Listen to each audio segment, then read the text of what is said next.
ಎಲ್ಲರಿಗೂ ನಮಸ್ಕಾರ. Welcome back to Medini's world.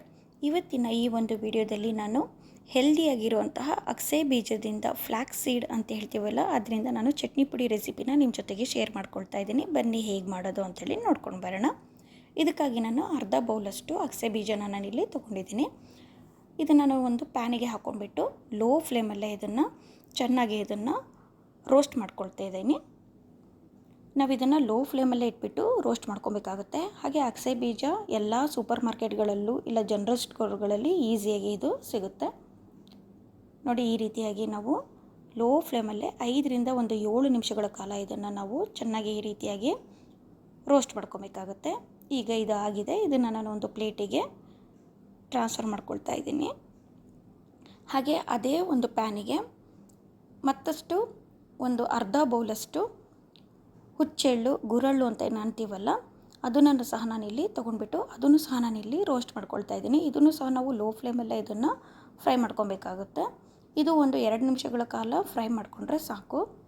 ಹಾಗೆ ನಾನಿಲ್ಲಿ ಒಂದು 1/4 ಬೌಲಷ್ಟು ಕಡಲೆಬೇಳೆನ ನಾನಿಲ್ಲಿ ಯೂಸ್ ಮಾಡ್ಕೊಂಡಿದ್ದೀನಿ. ಇದನ್ನು ಲೋ ಫ್ಲೇಮಲ್ಲೇ ನಾವು ಫ್ರೈ ಮಾಡ್ಕೊಬೇಕಾಗುತ್ತೆ. ಲೋ ಫ್ಲೇಮಲ್ಲೇ ನಾವು ಫ್ರೈ ಮಾಡ್ಕೊಳ್ಳೋದ್ರಿಂದ ಅದು ಘಮ ಬಿಡುತ್ತೆ. ಸೊ ಅಲ್ಲಿವರೆಗೂ ನಾವು ಚೆನ್ನಾಗಿ ಇದನ್ನು ಫ್ರೈ ಮಾಡ್ಕೊಬೇಕಾಗುತ್ತೆ. ಸೊ ಇದು ಆಗಿದೆ. ಇದನ್ನು ಸಹ ನಾನು ಒಂದು ಪ್ಲೇಟಿಗೆ ಟ್ರಾನ್ಸ್ಫರ್ ಮಾಡ್ಕೊಳ್ತಾ ಇದ್ದೀನಿ. ಈಗ ನಾನು ಒಂದು ಗಡ್ಡೆಯಷ್ಟು ಬೆಳ್ಳುಳ್ಳಿನ ಹಾಕ್ಕೊಳ್ತಾ ಇದ್ದೀನಿ. ಹಾಗೆ 1/4 ಬೌಲಷ್ಟು ನಾನಿಲ್ಲಿ ಒಣ ಕೊಬ್ಬರಿನ ನಾನಿಲ್ಲಿ ಹಾಕ್ಕೊಳ್ತಾ ಇದ್ದೀನಿ. ಹಾಗೆ ಒಂದು 7ರಿಂದ 8 ಕಡ್ಡಿಯಷ್ಟು ಕರಿಬೇವಿನ ಸೊಪ್ಪು ನಾನಿಲ್ಲಿ ಸೇರಿಸ್ಕೊಳ್ತಾ ಇದ್ದೀನಿ. ಹಾಗೆ ಒಂದು 7ರಿಂದ 8 ಒಣಮೆಣಸಿನಕಾಯಿನ ಸಹ ನಾನಿಲ್ಲಿ ಸೇರಿಸ್ಕೊಳ್ತಾ ಇದ್ದೀನಿ.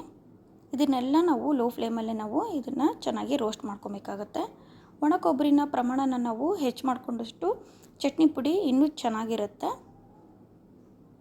ನೋಡಿ, ಈ ರೀತಿಯಾಗಿ ಚೆನ್ನಾಗಿ ನಾವು ರೋಸ್ಟ್ ಮಾಡ್ಕೊಬೇಕು.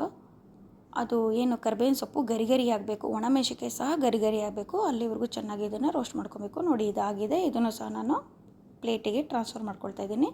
ಈಗ 1 ಸ್ಪೂನಷ್ಟು ಜೀರಿಗೆನ ಸೇರಿಸ್ಕೊಳ್ತಾ ಇದ್ದೀನಿ. ಜೀರಿಗೆ ಹಾಕೋದ್ರಿಂದ ಅದರ ಘಮ ಚೆನ್ನಾಗಿರುತ್ತೆ ಚಟ್ನಿ ಪುಡಿದು. ಸೊ ಹಾಗಾಗಿ ಜೀರಿಗೆನೂ ಸಹ ನಾನಿಲ್ಲಿ ಸೇರಿಸ್ಕೊಳ್ತಾ ಇದ್ದೀನಿ.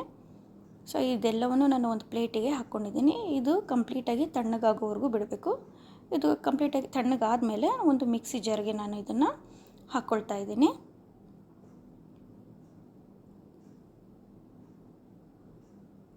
ಹಾಗೆ ಇದನ್ನು ನಾವು ನೈಸಾಗಿ ನಾವು ಪುಡಿ ಮಾಡ್ಕೊಬೇಕಾಗುತ್ತೆ.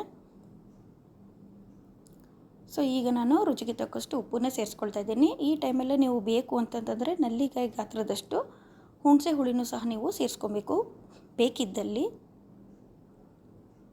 ನೋಡಿ, ಈಗ ರುಬ್ಕೊಂಡು ಬಂದಿದ್ದಾಗಿದೆ. ಈ ರೀತಿಯಾಗಿ ರುಬ್ಕೊಂಡ್ರೆ ಸಾಕು. ನೋಡಿ, ಈ ರೀತಿಯಾಗಿ ನಾವು ಫೈನಾಗಿ ರುಬ್ಕೊಬೇಕಾಗುತ್ತೆ. ಸೊ ಈಗ ನಾನು ಒಂದು ಸರ್ವಿಂಗ್ ಬೌಲಿಗೆ ಇದನ್ನು ಸರ್ವ್ ಮಾಡ್ಕೊಳ್ತಾ ಇದ್ದೀನಿ. ಸೊ ಇದು ತುಂಬ ಚೆನ್ನಾಗಿರುತ್ತೆ. ಒಂದು ಸರಿ ಟ್ರೈ ಮಾಡಿಬಿಟ್ಟು ನಿಮ್ಮ ಒಪಿನಿಯನನ್ನು ಕಮೆಂಟ್ ಬಾಕ್ಸಲ್ಲಿ ನನಗೆ ಕಮೆಂಟ್ ಮಾಡಿ. ಹಾಗೆ ಇದು ತುಂಬ ಹೆಲ್ದಿ ಆಗಿರುವಂಥ ಚಟ್ನಿ ಪುಡಿ. ಯಾರಿಗೂ ಗೊತ್ತಾಗೋದೇ ಇಲ್ಲ ಇದು ಅಗಸೆ ಬೀಜದಿಂದ ಮಾಡಿರುವಂಥ ಚಟ್ನಿ ಪುಡಿ ಅಂತ ಹೇಳಿ. ಸೊ ಈ ರೆಸಿಪಿ ನಿಮಗೆ ಇಷ್ಟ ಆದಲ್ಲಿ ಪ್ಲೀಸ್ ನನ್ನ ಚಾನಲ್ನ ಸಬ್ಸ್ಕ್ರೈಬ್ ಮಾಡ್ಕೊಳ್ಳಿ, ವಿಡಿಯೋನ ಲೈಕ್ ಮಾಡಿ, ಶೇರ್ ಮಾಡಿ. Thank you for watching.